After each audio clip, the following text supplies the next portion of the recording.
Okay, so now we're going to take a quick look at greatest common factor. The greatest common factor is just that. It's the largest factor that any two numbers share. So here I have two numbers, 12 and 18, and I have listed out their factors. Factors mean the numbers that multiply together to give us 12, or the numbers that multiply together to give us 18. Okay, let's not confuse factors with prime factors. There's two different things. So the greatest common factor is the greatest factor that two or more numbers have in common. So if I list out the factors, I got 1, 2, 3, and 6 are the common factors of 12 and 18. Okay, which makes 6 the largest factor that they have in common.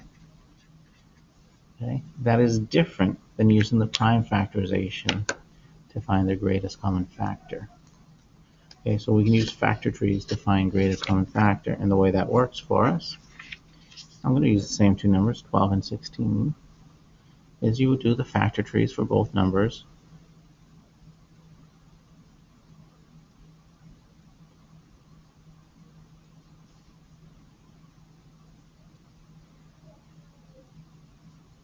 Alright, so there are my factor trees. Those are not the prime factorizations though.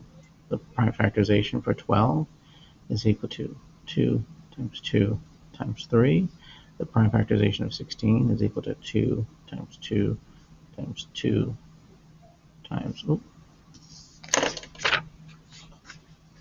times 2.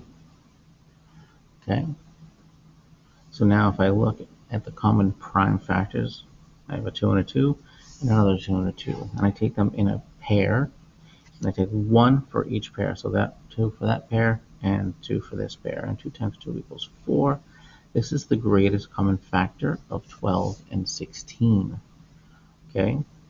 I had some people on the quiz, they took the largest one, and they called that the greatest common factor.